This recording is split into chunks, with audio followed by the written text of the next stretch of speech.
Hello, good evening. Welcome to News Hour on GBC24 and GTV. My name is Shirley Annan. I'm Gifty AJ, and our signer is Robert Frimpon Manso. Good evening.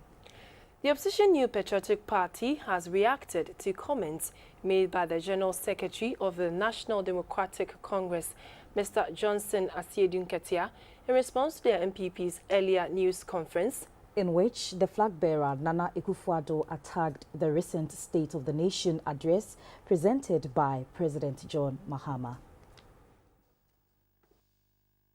This is not the first time Mr. Assin and his colleagues in the NDC have attacked Nana Addo ahead of a general election. Indeed, it is their stock in trade to always attack Nana Addo and tell all sorts of lies about him. This has been a strategy of the NDC since 2008 general elections, and they continue to employ the same tactics. No amount of name-calling, insinuations, wild allegations, and insults will make untrue the fact that Nana Addo Akufo-Addo has outlined in his critics of not just the 8-year NDC record, but indeed the real State of the Nation address. Ghanaians, however, are aware that the well-thought through policy initiatives, which the MPP always puts on the table, is what is needed at all times in fighting our ills as a nation. The NDC approach of saying everything by the MPP is unworkable and then quickly shifting to steal, rename, and poorly implement these policies have now been seen through by all and sundry. I have with me here total road network for the country for a period between 2000 to 2014 as we speak now. As at beginning of 2000, the total road network was 37,321. By 2008, total road network, urban roads, feeder roads, and highways have increased from 37,321 to 67,291. From 2008, total road network increased 2012, it increased to 68,134. As we speak now, and the President confirmed it, that so far from 2009 to date, they've only added 3,700.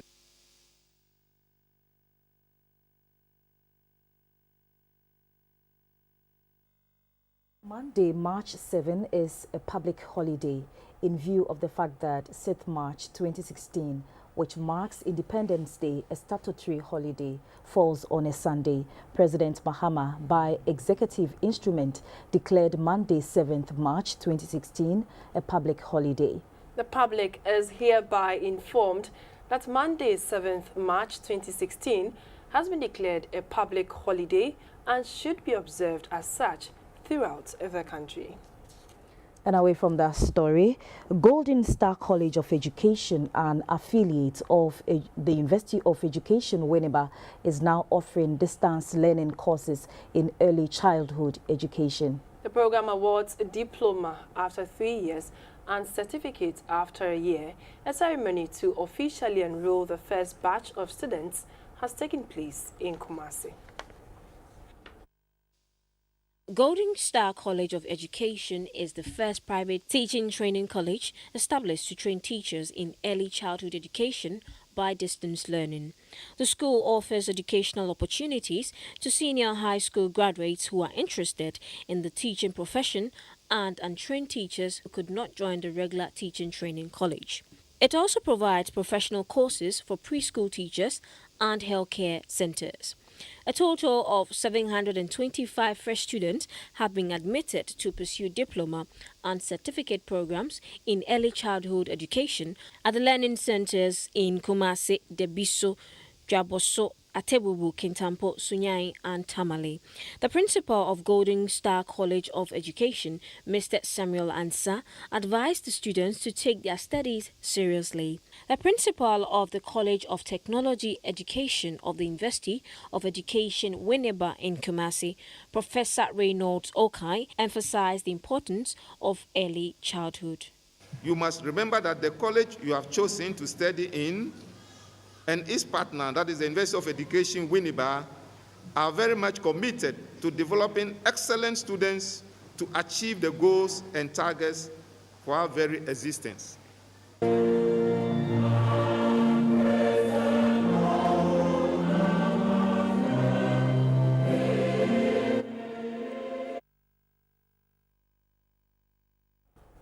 The funeral of the late Member of Parliament for Ebuakwa North, JB Edu, has been slated for the 15th and 16th of April and would be held at the forecourt of the State House here in Accra. On Friday, the family of the late MP called on the Speaker of Parliament, Mr. Edward Doe-Ajahu, to brief him about the funeral arrangements. The late MP for Ebuakwa North, Mr. JB Edu, was stabbed to death in his East Legon residence about 3 weeks ago.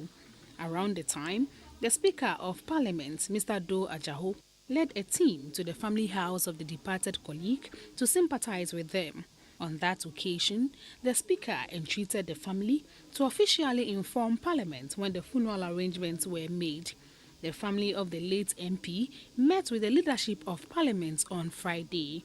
On the 15th of April, at the forecourt here, there will be a pre-burial funeral here. That is the 15th. And then on the 16th of April, we'll take the body to Tafo Achim, where JB will be laid in state prepared for the burial. Some members of the minority and majority sides of Parliament who were present shared fond memories about their departed colleague. The Speaker, Mr. Doe-Ajahu, described the late MP as a fine politician. He said, even though Parliament will be on recess by the time of the funeral, he will do well to ensure that the House is adequately represented. And if you enter the chamber and if you don't know where he sits, you will know whether he belongs to NDC or NPP. Always smiling. We want to assure you that our thoughts and our prayers are with you at this trying a difficult moment. The spokesperson for the bereaved family, Mr. George Amwa, made a request to Parliament. It is the wish of this family that Parliament will also support us to get justice for what has happened to our dear brother, friend, and everything. I totally agree with you that we must get. When I was in the House, I made that statement that we should do everything possible to get to the bottom of this matter. The body of the late JB Edu will be taken to Achim Tafo, where it will be laid in state after the funeral at the forecourt of the State House. The Ministry of Interior has, on the advice of the Volta Regional Security Council and by executive instruments, reviewed the curfew hours imposed on Alavanyu and Nkonya townships from 9 p.m. to 6 a.m. effective today, 4th March 2016. The ministry has also, on the advice of the Northern Regional Security Council and by executive instrument, renewed the curfew hours on Bimbila Township from 6 p.m. to 6 a.m. effective today, March 2016. The same ministry has also, on the advice of the Ashanti Regional Security Council and by executive instrument, renewed the curfew hours imposed on Old Tafo Township from 8 p.m. to 4 a.m. effective Wednesday, 9th March 2016. According to a statement signed by the Minister for the Interior, Mr. Prosper D.K. Bani says government appreciates steps taken by chiefs, elders, opinion leaders, youth and people of the Alavanyo, Nkonya, Bimbela and Old Tafo townships for their efforts in ensuring peace in these areas and urges them to use the established mechanisms for the resolution of all their conflicts and disputes. The statement further reiterates that there's a ban on all persons in the towns and their environs from carrying arms, ammunition, or any offensive weapons, and any person found with any arms or ammunition will be arrested and prosecuted.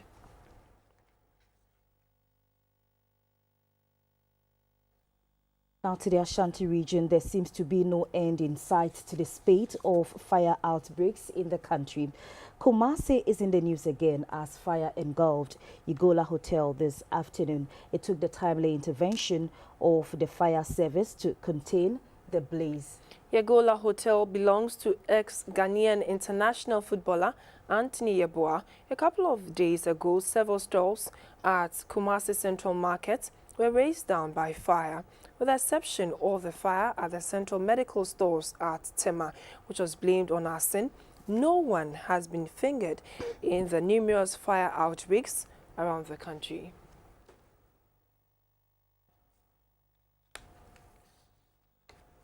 The NDC aspiring MP for the Shai Osudoku constituency in the Greater Accra region, Mr. Desmond William Oklu, has been killed in a gory car crash near Jaso in the Ashanti region. NDC sources say Mr. Desmond Oklu was driving alone and had a head-on collision with another vehicle. Both drivers died in the accident. Mr. Desmond William Oklu won the party's primary in November 2015 to become the parliamentary candidate for the NDC in the Shai Osudoku constituency for the 2016 general elections in November. He triumphed over the incumbent Member of Parliament for the area, Mr. David Tete Asumin, who has been in Parliament since 2004. Mr. Oklu during the primary polled 4,350 votes, whilst Mr. David Tete Asumin had 1,280.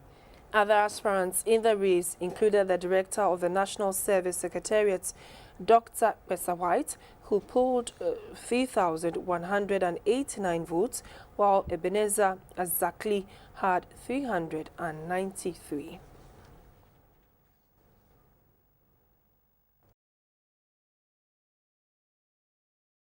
Hello, good evening, and many thanks for joining us for the business segment of the news. I am Dorothy Ajimai. Societe Generale Ghana has held the grand draw for its final countdown promotion. The fourth runner-up, Madam Linda Orleans Lindsay from Takrady Market Circle branch in the Western region, went away with 16,000 Ghana cedis. This is the last of the two draws to reward the bank's customers.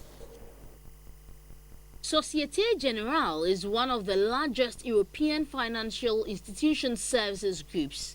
Based on a diversified universal banking module, the group combines financial solidity with a strategy of sustainable growth. It is also recognized for supporting individuals and business of various sizes to achieve their full potential. To give back to customers, the bank rolled out a promotion. 30 lucky customers who took part in the earlier promotion received prizes in the mini draw. Samsung Galaxy S6 Edges, Samsung 40 LED digital televisions, shopping vouchers among others were some of the prizes. Unfortunately, no winner out of the 10 customers drawn was able to clock the stipulated amount, which was 300,000 cedis. Rather, the fourth winner, Linda Orleans Lindsay, won 16,000 cedis. Others were Asako Monica from Bogatanga. The first runner-up went away with 900 cedis. Elizabeth Atenkadem, the second winner from Tamale, also had 1,800, and Abraham Tebri from Brekum won 1,500 cedis. Some of the winners expressed their excitement when called to be informed of the win.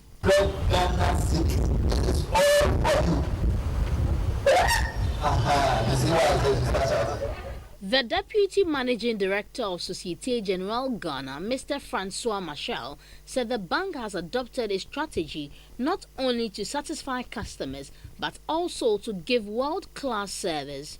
We have given all our customers a strong incentive to save their money with the bank that rewards its customers in fun and innovative ways. Our aim is to inspire a culture of saving in our customers. We want all our customers to get excited about saving and believe that the final countdown has helped us achieve this. The head of retail banking, Mr. Kweku Akodia, described the promotion as a success. Expecting was to use this promotion to direct traffic to our branches, grow our customer base, increase our deposit base, and in fact all of these things were exceeded beyond our expectation. The contact center was bombarded with so many calls that if we had not prepared for it, we would have been in trouble. And traffic to our branches indeed went up.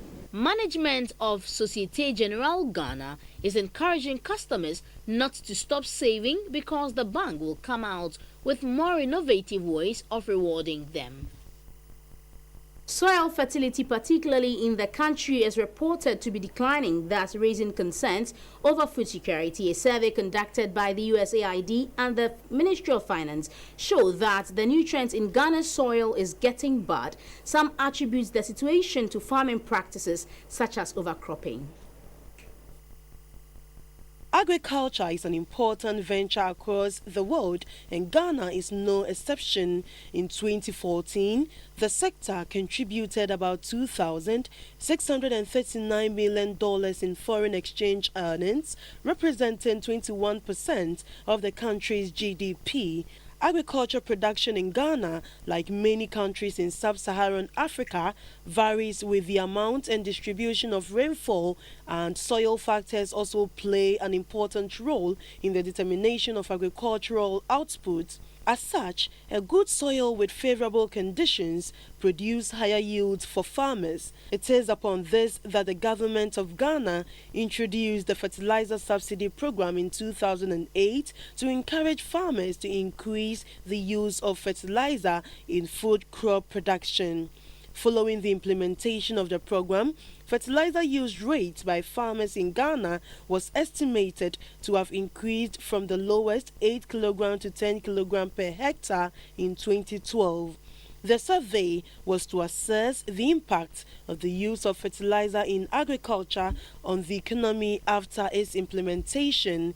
It was revealed that due to the poor nature of the soil, there is therefore the need to increase fertilizer usage in agriculture. The Finance Ministry and the USAID have therefore met to discuss the findings of the survey and find appropriate solutions to the problem. The Director, Real Sector Division, Ministry of Finance, Mr. Kwabena Okuaferi, said the ministry will collaborate with the other players to see how best to increase the usage of fertilizer in agriculture. The use of fertilizer in agriculture is very crucial in African countries due to the fact that Africa's soil is perceived to be the poorest in the world. A senior food security advisor of the Economic Growth Office at the USAID Ghana, Dr. Fenton Sands, said his outfit was happy to partner with the ministry for the project. You're watching the business segment of the news. Moving on, in order to improve its services, Tigo Ghana has invested $5.1 million in its data center. With this development, clients of Tigo stand the chance of getting better service. This was disclosed by the Chief Executive of Tigo Ghana, Madam Roshi Motman, in Accra. Tigo Ghana has remained firm in the mobile telephony industry for the past 24 years since it launched as Mobitel in 1992 with 27,000 subscribers. Back then, their business slogan was Mejina Bontin na Mekase. In 2003, Mobitel rebranded to Buzz and moved from analog to GSM. Also, to reflect a brand name for its global operations, the name was changed from Buzz to Tigo in 2006, and the commercial refrain changed from Express Yourself to Smile, You Have Tigo. The company has since April 2014 transformed to become a brand of choice for digital technology users in Ghana.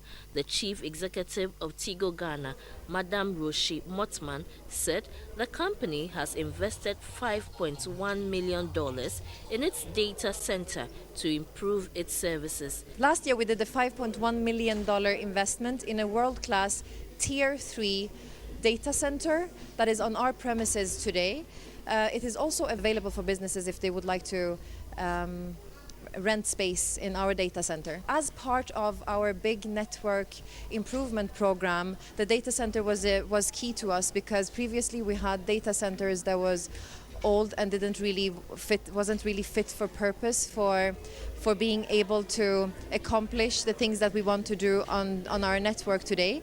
The Deputy Minister for Communications, Mr. Atsu Sapon, indicated that most of the companies which started 10 years ago have folded up because they did not want to embrace change. Organizations will have to re-engineer themselves, and organizations will have to change and change with the trend that's blowing and the air that's blowing across. And at the ministry, we are focused on creating an enabling environment for operators such as yourself to flourish.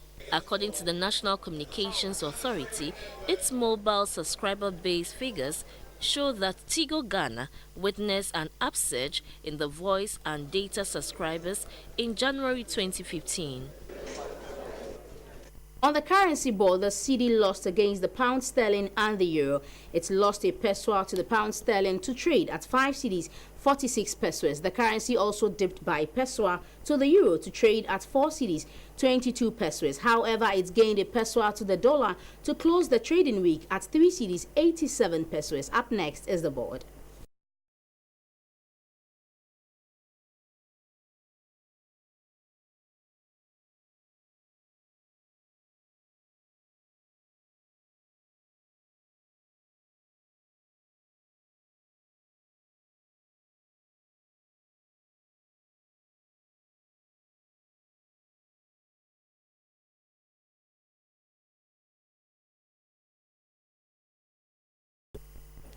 Light crude increased by 10 cents to trade at $34.67 a barrel. Gold also gained by $14.60 to trade at $1,272 an ounce. Cocoa, however, lost $61 to close the trade at $2,878 a ton.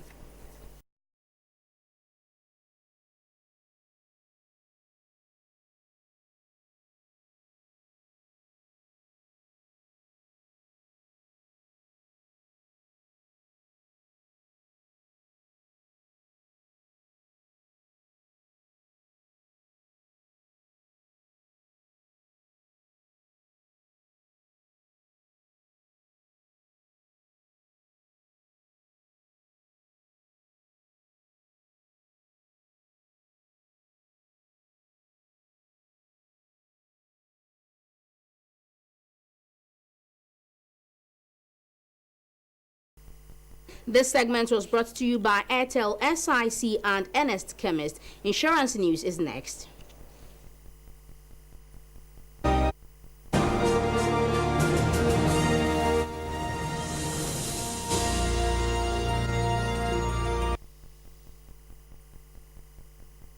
Existing and prospective clients of Star Life, Ghana's third largest life insurance company, can now transact all insurance business in the comfort of their homes by a click of the button. The company's eLife platform, launched in Accra, will allow clients to pay premiums, make claims, check contributions made, and download policy statements online.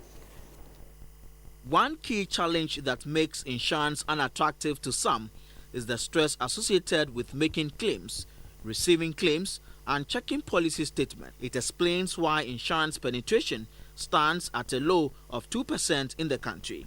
With the aim of maintaining its position as a leader and pacesetter in the insurance sector, Star Life deemed it necessary to introduce a platform that clears the stress associated with insurance.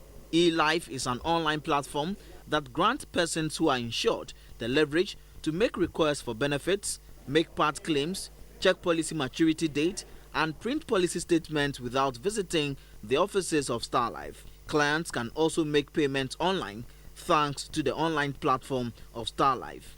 At a press launch in Accra, Chief Distribution Officer of Star Life Assurance, Idrisu Nashiru, revealed there are no charges attached. We realize that it's always difficult to move from homes, from our offices, to our brick and mortar offices to access the numerous services we provide.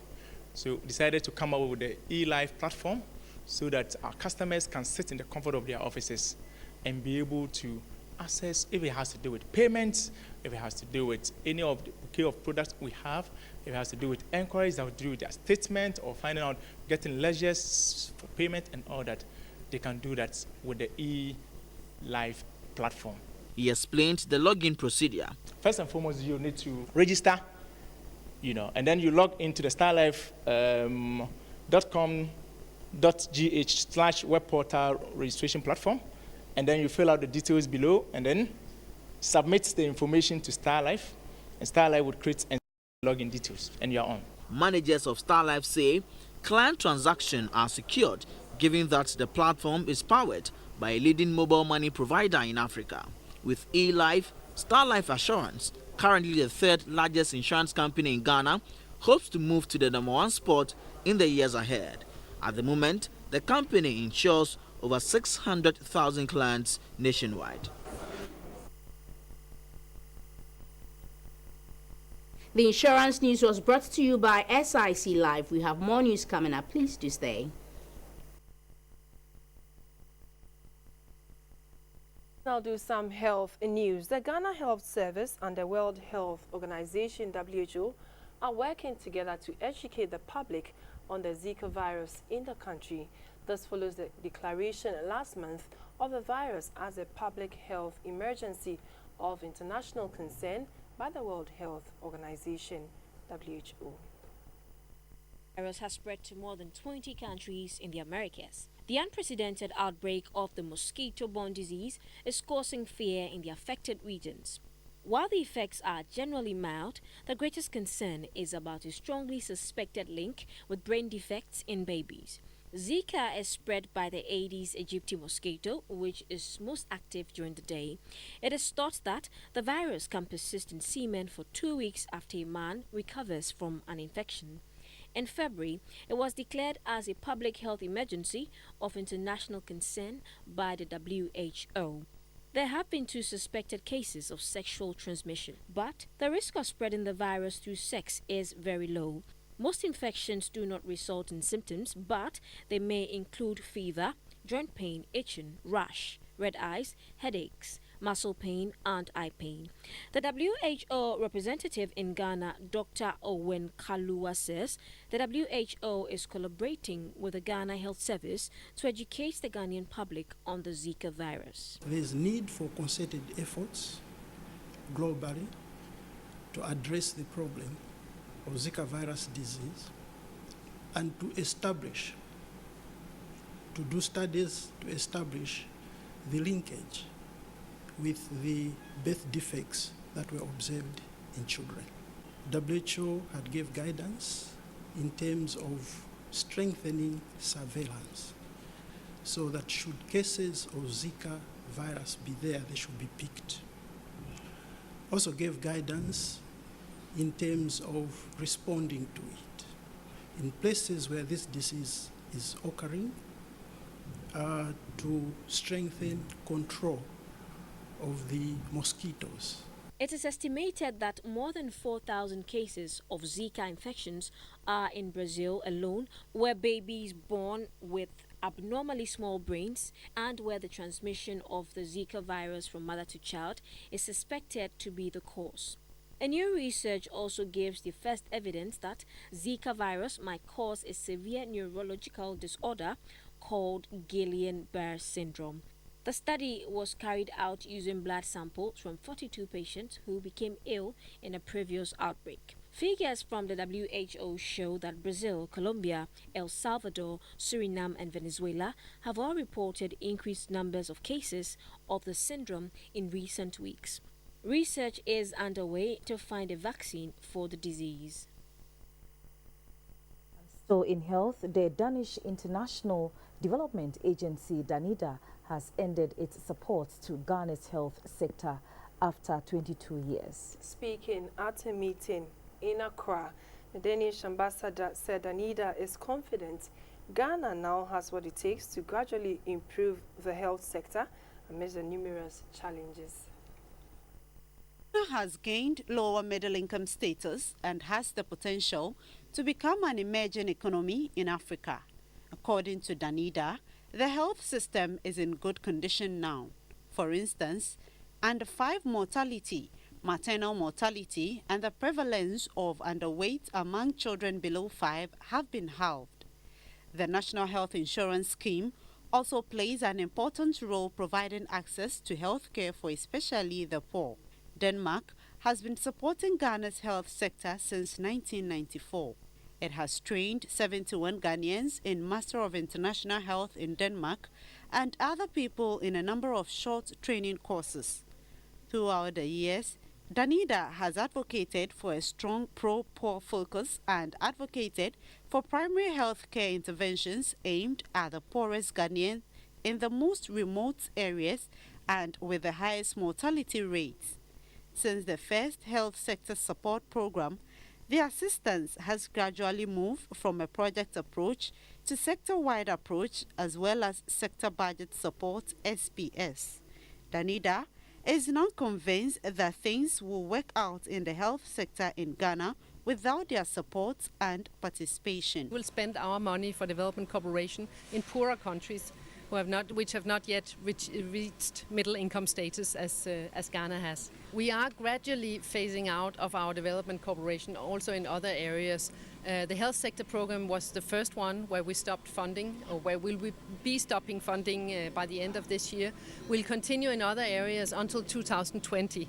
The Minister for Health, Mr. Alex Sebifia, commended Danida for contributing to the growth of Ghana's health sector. Ghana is on a good footing. It is clear that there are challenges, but these challenges are necessary at this stage. We are dealing with it, and I think that the health sector, as to where we've come from from the time Danida came in the last 22 years to where we are now, we're not standing on the top of the tree shouting, but we can pat ourselves on the back a little bit and say, we've done a lot, there's more to be done, but kudos to us in the 22 years. The long-standing cooperation that has existed between Ghana and Denmark is a unique one that will strengthen the political alliance and engender growth and employment in both countries. The Danish ambassador to Ghana, Tove Dengdal, said Denmark will partner with Ghana in the health sector. She mentioned that a group of Danish investors and heart specialists are exploring the possibility of establishing a highly specialized heart hospital in Accra. The inmates of the Weja Leprosarium in Accra have received food items and toiletries worth 2,500 cedis. The items were donated by the presiding bishop of Kingdom Power Family International Church, Justice Bento, and the members of his congregation. The gesture was part of activities to mark the birthday of the bishop, who was there to interact with the 30 inmates. The items include cooking oil, milk, rice, sugar, Milo, tubers of yam, water, laundry soap and tissue papers. They were received by the administrator of the leprosarium, Mr. George Kwansa, who assured the church that the items will be fairly distributed to the inmates.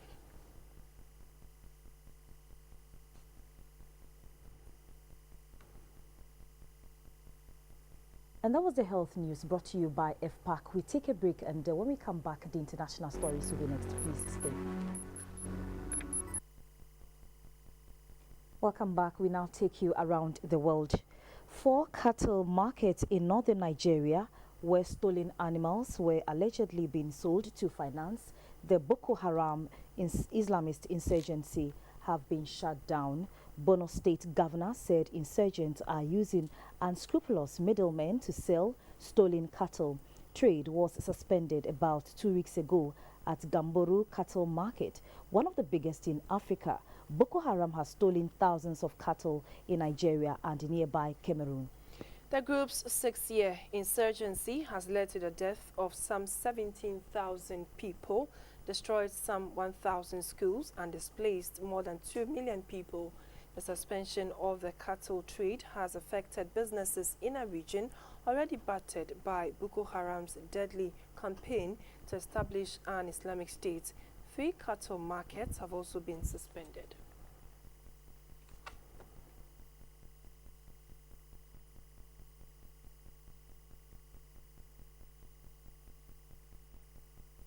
And now to Brazil.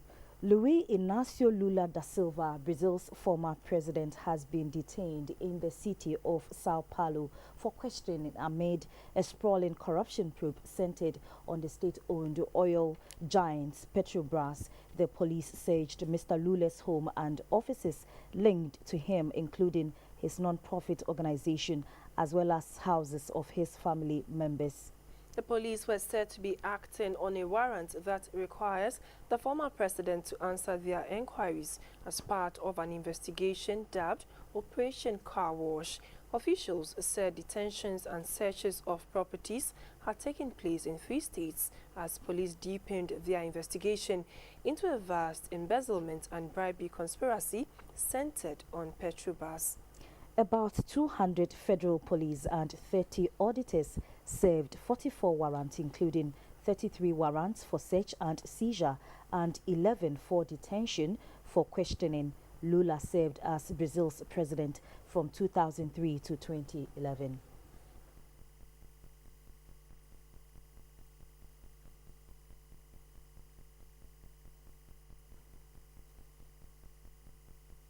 We have sports coming up. Please stay with us.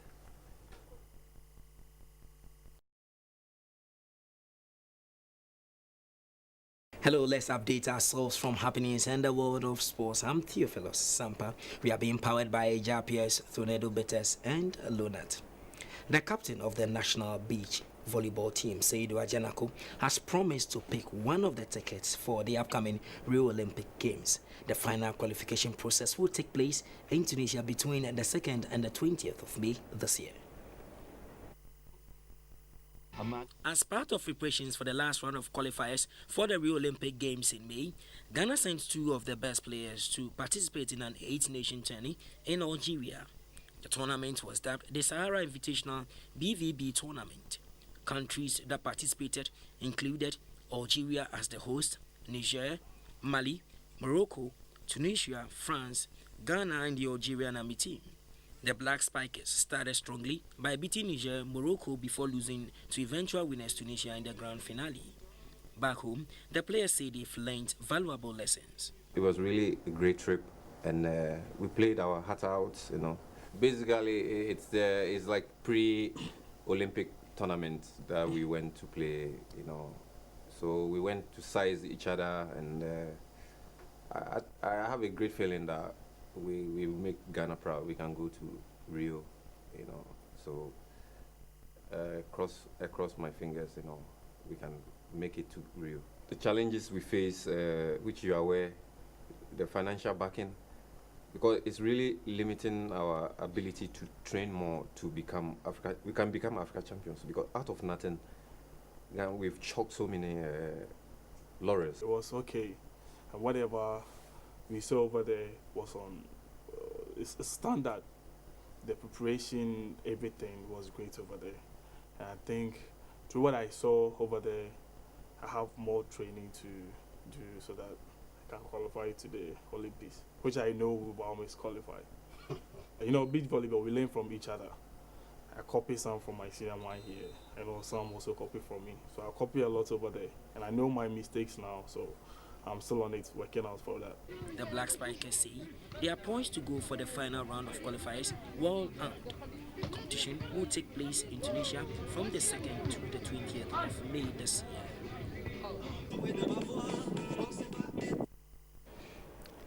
A group of 5 para-swimmers from the Eastern region have set a target of breaking the stigma associated with people with disabilities in Ghana.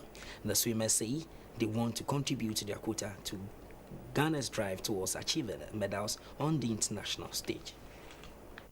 These are the 5 para-swimmers who participated at the recently held Ghana Swimming Association Crossroads Open Swimming Championship at the Burma Camp Swimming Pool in Accra.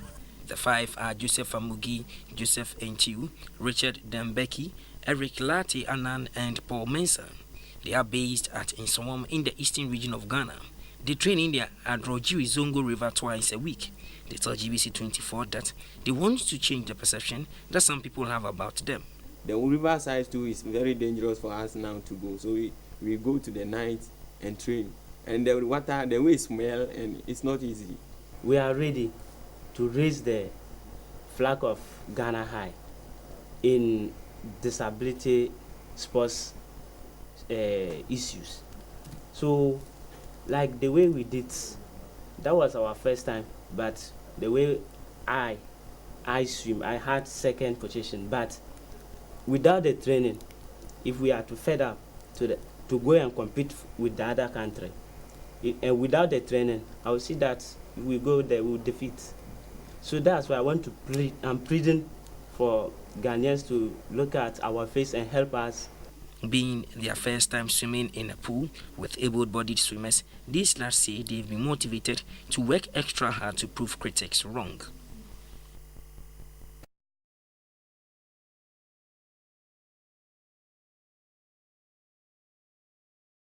Good evening. Time for some entertainment news. My name is Valerie Danso.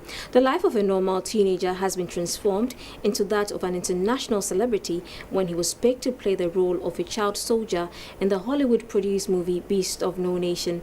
Abraham Atta has won the Best Male Lead Award at the 2016 Independent Spirit Awards. And the Spirit Award for Best Male Lead goes to Abraham Atta. The Beast of No Nation star picked up the award at a ceremony held on Saturday night at Santa Monica Beach, United States of America.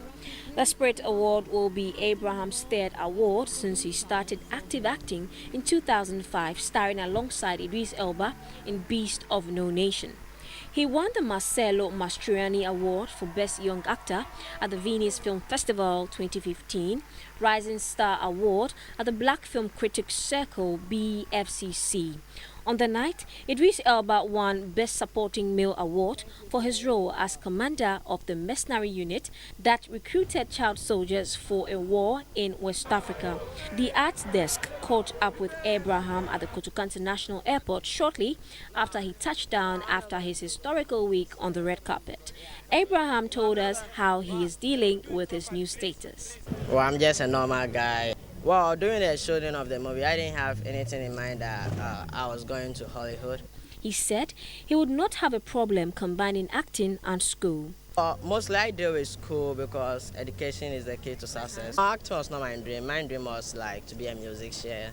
Abraham's role as Agu in Beast of No Nation has been described as one of the strongest and most phenomenal acts.